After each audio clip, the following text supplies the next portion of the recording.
सी बच्ची थी 9 साल की बच्ची, कोई उसका दोष नहीं था, लेकिन वो सिर्फ पानी भरने जाती है। उसके बाद वो उसकी ज़िंदगी की आखिरी शाम होती है। उस बच्चे को ये नहीं पता था कि आज ये उसकी ज़िंदगी का आखिरी दिन होगा। पुलिस ने इस मामले में काफ़ी मोड़ लिए हैं पुलिस ने। और ये सारे मामले एक तरफा ही क्यों होते हैं? रंजिश है तो हमारी तरफ से भी तो उनकी तरफ कुछ होना चाहिए। मान लेते हैं कि एट्रोसिटी नहीं है, जातिवाद नहीं है, जैसा कि विपक्ष कह रहा है, या विपक्ष इस बात का दावा ठोकता है, नहीं जी पुलिस ने कह दिया कि रंजिश है तो मान लिया सबने रंजिश है। क्या पुलिस के बयान मायने रखते हैं? सर देखो, पुलिस के बयान मायने नहीं रखते, लेकिन कोर्ट में तो उनके जो कोई ना बयान कोई है जवाब देना वो है। मायने रखते ही हैं। लेकिन उनको कहीं ना कहीं तो अपनी गलती छुपाने के लिए किसी और के ऊपर तो गलती थोपनी ज़रूरी होती है।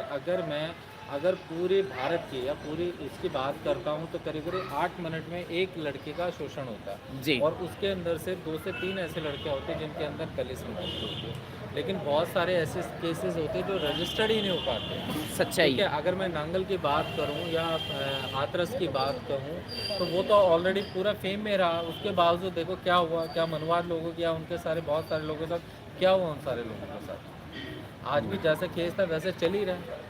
बिल्कुल। क्या पूरे देश ने एक साथ मिलकर आवाज़ उठाई जी। जैसे निर्भया कांड में हुआ था? मेरठ का एक केस है मीतन कुमार का। मीतन कुमार के परिवार ने गुंडागर्दी का विरोध किया था, शायद आपको नॉलेज में हो। और उसके परिवार के 3 लोगों को एक एक करके ख़त्म कर दिया, जिसमें एक महिला भी शामिल है। वो जूझ रहे हालात से। मीतन कुमार अकेला बचा है उसका। और पुलिस सुरक्षा में है वो इस समय। हालात थोड़े से उभरे हैं, समाज ने समर्थन किया तो थोड़ी उसमें जान आई है और थोड़ा परिवार का गुजारा चलने लगा। लेकिन मतलब अभी 3-4 2016 से लेकर अब तक सिर्फ एक अपराधी को उम्र कैद हुई है, हाल ही में, 15-20 दिन सर पहले। देखो, सिर्फ बात मेतन की ना कहें, और भी बहुत सारे बिल्कुल। लोगों के ले लो, क्योंकि हमारा समाज या पूरे बहुजन समाज का ये समाज हाल है, जो पूरे क्या है, भारत में। पूरे समाज के संगठित नहीं है। ठीक है, हम लोग संगठित में नहीं है, एक साथ आवाज़ नहीं उठाते, एक साथ कभी इकट्ठा हो नहीं पाते। तो इसीलिए उन लोगों को भी लगता है जब ये लोग इकट्ठा ही नहीं हो पाते तो इनको आसानी से दबा कुचला या मारा जा सकता है। तो जी। सबसे बड़ी बात तो मैं उन लोगों की भी नहीं कहूँगा, हमारे अपने लोगों की मैं कमियाँ कहूँगा। क्यों नहीं एक साथ कभी खड़े होते हैं, क्यों नहीं एक साथ कभी आवाज़ उठाते हैं?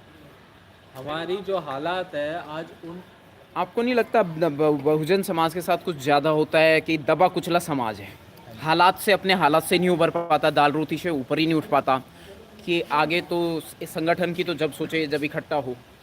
तो साथ सरकार ने या ऐसी हालतों ने, ऐसे सरकारों ने ऐसे हालात पैदा कर दिए ना कि उनको मरने देंगे नहीं और जिंदा रखेंगे नहीं। जी।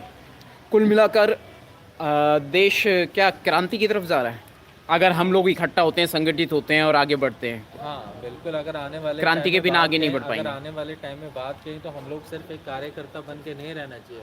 जी। अब हम लोगों के एज ए क्रांतिकारी की तरह सोचना चाहिए और उसकी तरह काम करना चाहिए। क्योंकि कार्यकर्ता तो बहुत एक छोटी सी चीज़ है कि हम लोग एक किसी पार्टी के, किसी संगठन के कार्यकर्ता हो सकते हैं, लेकिन आज कार्यकर्ता से बढ़ के आज जब तक हम लोग क्रांतिकारी जैसी छवि है, जिस तरीके की हम लोग नहीं काम कर सकते, जब तक हम अपने लोगों की बातें नहीं रख सकते, ना ही लोगों की बात अपनी और ध्यान दिलवा सकते। साथियों, इस मीटिंग से हम लोग सिर्फ इस नतीजे पे पहुँचे हैं कि भीषण क्रांति की ज़रूरत है।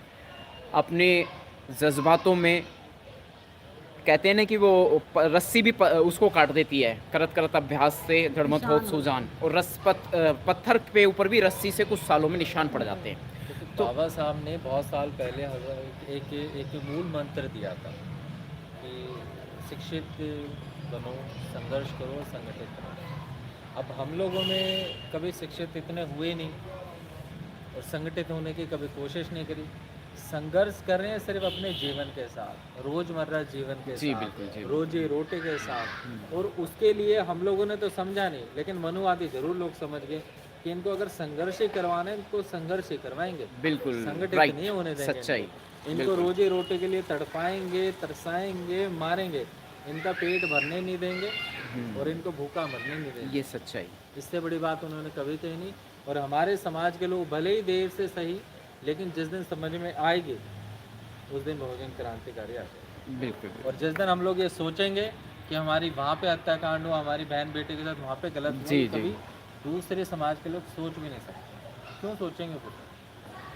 वो इसलिए सोच सकते हैं, कहते हैं जंगल में शिकार उसी जानवर का होता है जो कमजोर हो। कमज़ोर होते हैं। जी। इसी के लिए साहब बहुत